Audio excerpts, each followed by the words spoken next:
Yeah, hey, hello there. So, welcome to another video, and this time I'm going to show you a step-by-step guide on how to set up an Omada Cloud Controller. So, yung setup na to is para dun sa previous video na pinakita ko kung yung pinakasimpleng plug and play setup using your Starlink and your EAP225.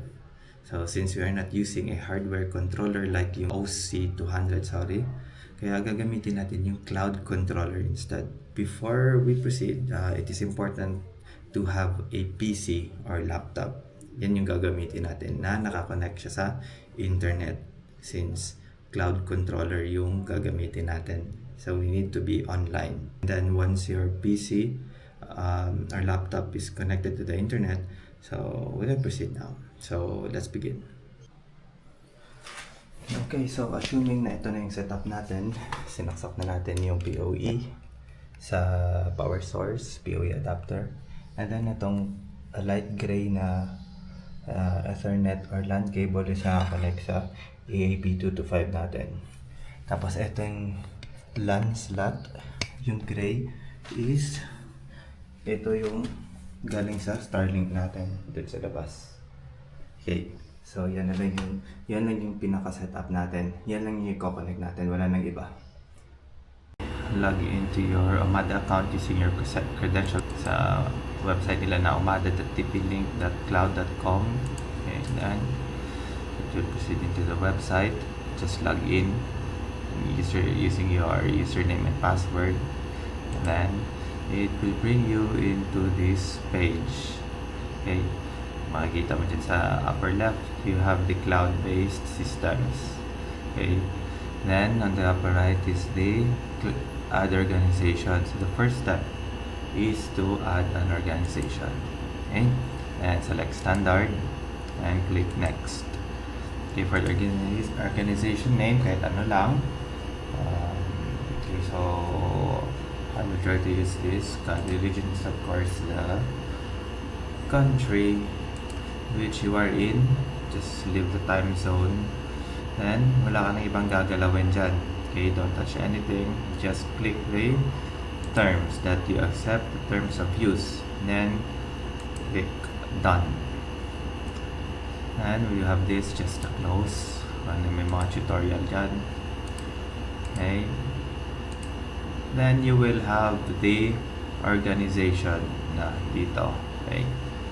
The next step is to add a site. Okay, so the next step would be add new site. Dito tayo, add new site on the upper right corner. Then site name, bahala na kayo maglagay. So I will just put on mine is on board and the application scenario. Parang sabihin natin office lang para sa akin. Okay, so the time zone I highly suggest to be that you're going to put a UTC 00, okay, para hindi ka mahirapan mag-synchronize mamaya sa Starlink. Okay, and then ayan, yun lang yung iba, just keep it blank. Then the device account. Okay, so eto na yung sa akin, device account nilagay ko na yung sa akin.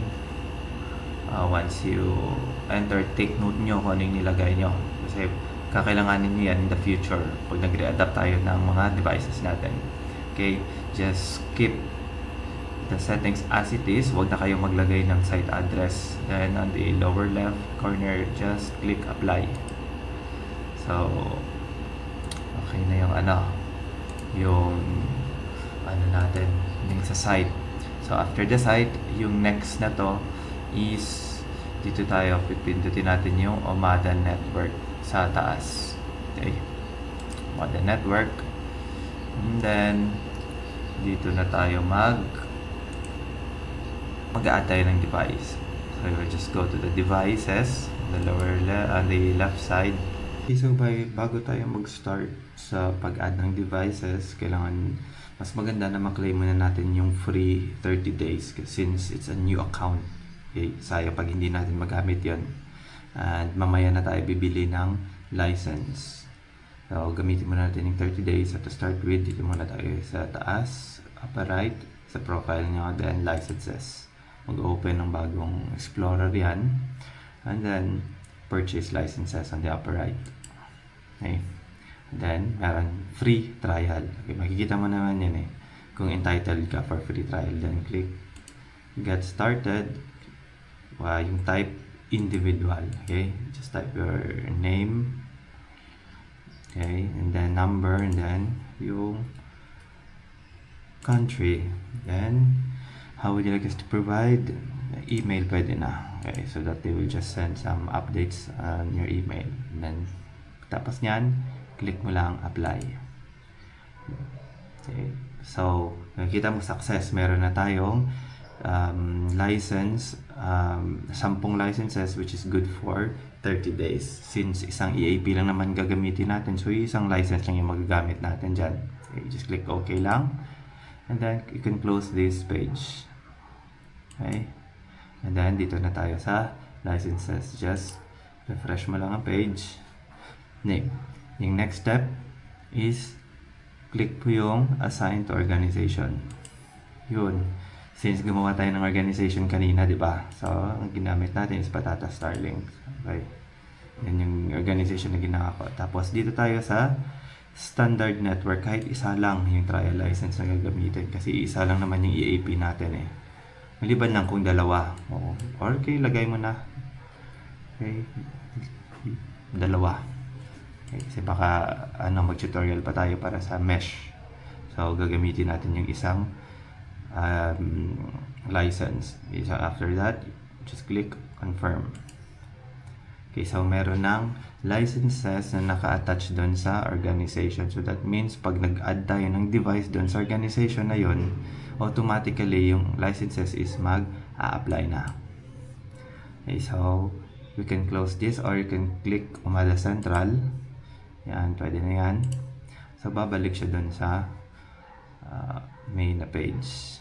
Okay, and then go to ito na yun yung stage na mag-add na tayo ng devices, and since meron na tayong license. So device, click mo devices, and then add device. Okay. Add device mo, i-add to site. Diba gumawa tayo ng site kanina, isa. So site natin is on board.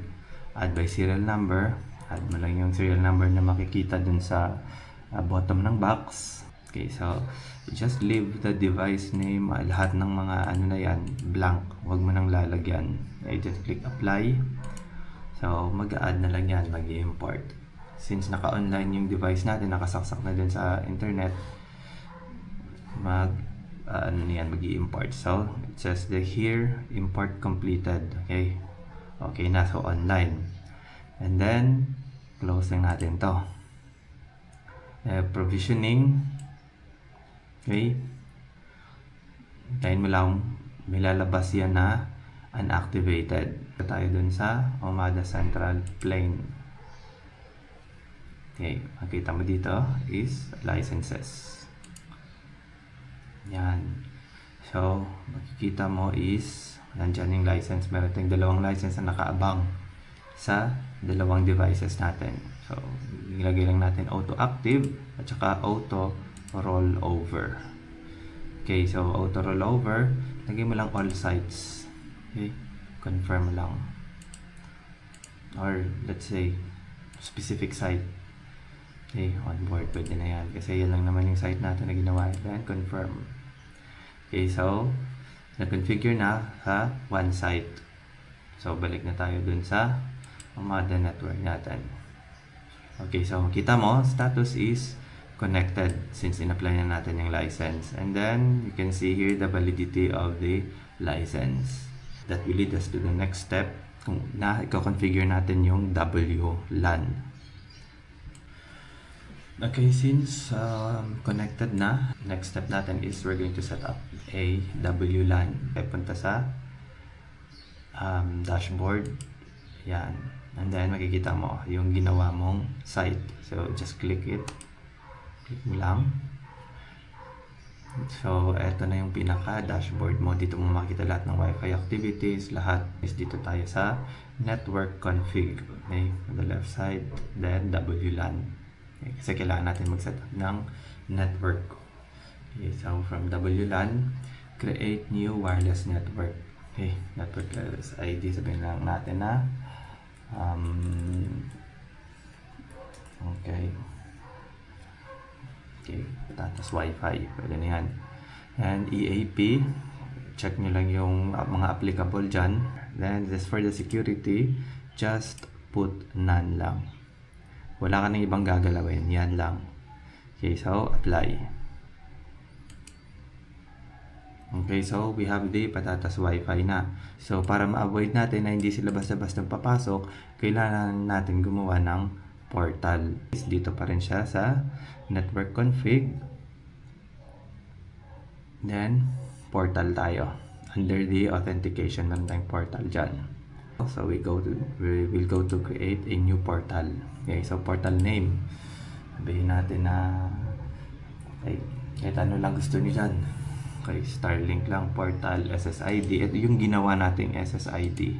Yung Patatas Wi-Fi. Yan yung, ibig sabihin yung portal na to is gagamitin niya yung Patatas Wi-Fi na ginawa natin. Authentication type as usual is hotspot.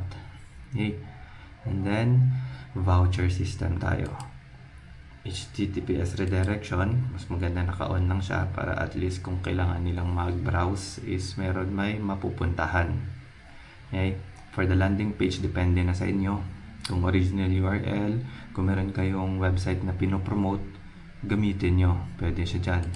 Enter nyo kung anong website yan. Or kung yung success page, pwede nyo rin gamitin para pag nag-login sila, nakalagay doon na successful login. And after that, eto na yung portal customization. Kung anong gusto mo yung magiging itsura ng portal mo. Okay, so later on, pwede mo namang ma-customize yan. Pwede ka naman maglagay niyan, welcome information. Tapos ilalagay mo dyan is welcome to Patatas Wi-Fi. Okay. So, Patatas Wi-Fi, kung makikita mo siya dito sa right side ng page, welcome to Patatas Wi-Fi. And then, yan yung magiging itsura. Okay. May login dyan, voucher code, kung ano pag gusto nyo mong ilagay. You are free to explore it. Importante lang dyan ng mga settings is eto, na makagawa ka ng portal. So, after dyan, just click apply. Okay, so, ibig sabihin, meron na tayong portal. Pag nag-connect yung cellphone doon sa Patatas Wi-Fi, automatically, yung portal yung sasalo. Since we already completed the portal, ibig sabihin yan, almost finished na. From here, diretso na tayo sa hotspot. I-configure na natin or magsaset na tayo ng vouchers. Okay, since nakagawa na tayo ng portal. Meron tayo dito sa gilid vouchers. Okay, then voucher groups. Dito tayo sa voucher groups. And then, create voucher groups tayo. Okay, so ito, vouchers group name. Okay, so sabihin natin gagawa tayo ng 1 gigabyte na data. And then, click mo lang yung portal. Okay, all na. Pwede na. Wala nang problema. Then, code length. Ito yung kung ilang digit yung code dun sa voucher. Then, code format. Kung gusto mo combination ng letter at saka number, pwede rin. Then, amount. Kung ilang vouchers yung i-generate. Pwede ka mag-generate ng 100. Pwede mag-generate ng 1,000. Maximum niya is 5,000. So, just for testing purposes, limitin na natin yung 10. Then, portal logout. I hope na gumagana to. Pero nakailang subok na ako is parang hindi successful. Okay, supposedly, pwede ka sanang mag-logout gamit yan. And then here, yung limited usage counts, kung ilang beses pwedeng gamitin yung voucher. Okay, limited online users, kung ilang users or ilang devices yung pwedeng gumamit ng voucher na yan. Okay? And then limited for usage, kahit ilang ano pa yan, kahit ilang devices pa yung gagamit, walang problema. At saka yung unlimited yung data. So dito tayo sa normally yung settings ko for commercial use on board, limited online users isa lang, para at least isang device lang yung pwede nilang magamit. Kasi baka merong bibili ng isang voucher tapos lahat ng cellphone niya, tabs, laptop, magkipag-connect na doon sa isang voucher. So, then voucher validity, ginagawa ko sa akin yan is permanent. Okay. And then for the duration type, dito tayo sa voucher duration dahil voucher tayo. Then, timing and by usage. Sa timing, dito tayo sa usage dahil gagawa tayo ng 1 GB na voucher. And then, yung duration niya is depende kung ilang oras, ilang araw, ilang buwan siya valid yung voucher. Ginagawa ko dyan is custom. Tapos, ginagawa ko days. Sabihin natin 30 days. Isang buwan nilang gagamitin yung voucher na yan. Depende sa iyo kung mag-by usage ka or by time. Okay, so by time, 30 days, since na-authenticate, since nagamit niya for the first time, is meron siyang 30 days na para magamit yan. Kasi after 30 days, ma-invalidate na yung voucher. Then, dito tayo sa rate limit.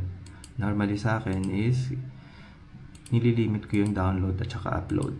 Nilagay ko kasi nagre-reklamo yung ibang crew. Masyadong mabilis daw maubos.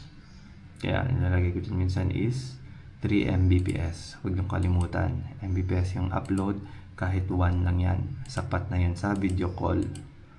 Okay. And then, pwede mo naman mamaya, kung gusto nila mabilis yung internet nila, ipa-adjust mo. Pero, yung as per experience, maraming crew yung nagre-request ng 3 Mbps. Para at least hindi mabilis maubos yung data nila. Then, dito na tayo sa traffic limit. Pinaka-importanting part. Traffic limit dahil 1 GB yung gagamitin natin. Yung limit is total. That GB dito. Ilagay mo lang traffic to 1 GB. Okay? Then, unit price, depende sa'yo. Kung may US dollars ka dyan, bebenta mo kunwari $6 yung isa. And then, 1 GB data. Yan. And after nyan, tandaan nyo yung mga settings na to kasi magagamit nyo to. Okay. Then, after that, pag nakagawa na kayo, save. Okay, so on the next page natin is dito na tayo magko-customize ng appearance ng voucher nyo, kung ano yung maging itsura ng voucher. So, pwede tayo mamili ng logo or title gusto nyo or disabled. Plain lang siya. Pwede yan. Okay, so by design, depende sa inyo. And then, the most important here is yung SSID. Okay, piliin yung SSID na ginawa nyo kanina. Okay, and then the duration, makikita mo dyan kung ilang days. Okay, then the limit counts, kung ilan yon limited online magagamit. And print comments, sabihin natin na $5, okay, or 1 GB data. Yan, yan yung lalabas, at least alam na nila. Okay, so ganito na magiging itsura ng voucher nyo. Then just click save. Kasi pag na-save nyo na yan, mag-generate na siya ng vouchers. So, dyan na. Meron na tayo ng set ng vouchers na pwedeng gamitin. In order to check yung vouchers na yan, dito tayo pumunta sa details. Okay, so ito na yung mga itsura ng mga vouchers natin. And then, if you wanted to print it, okay, print all unused vouchers, mag-open niya ng isang page and then you can save as PDF to be printed out later. Okay, so what we're going to do is save natin. Okay, desktop lang. Okay, so and then we're going to take note one of the codes gagamitin natin to test the network. Okay, so we're going to test the network now. Okay, we are on the Wi-Fi settings of our phone. Kung makikita nyo is meron tayong Patatas Wi-Fi. Okay, so this is the SSID na ginawa natin kanina. So we'll try to connect. Okay, we're connected to Patatas Wi-Fi. And then, for sure, it's going to open a portal. Okay, so ito na yung tsura ng portal na ginawa natin kanina. Okay, makikita mo. Yan, ganyan na siya. And we're going to enter the voucher. Okay, so kumuha tayo ng voucher kanina. Isa is 138558. Okay. So, login. Okay, so, successfully redirecting. Okay. So, andyan na, makikita natin na connected. So, we can test now. Okay, then, punta tayo sa speed test. Okay, tingnan natin yung test. Nilagay natin din is 3 Mbps to speed. Okay, so, for the whole testing, kahit tumaas siya, is bababa pa rin yung chat ko. Kontrolin niya sa 3 Mbps yung speed. Okay. Okay. So we have almost 3 Mbps. So that means our voucher creation is successful.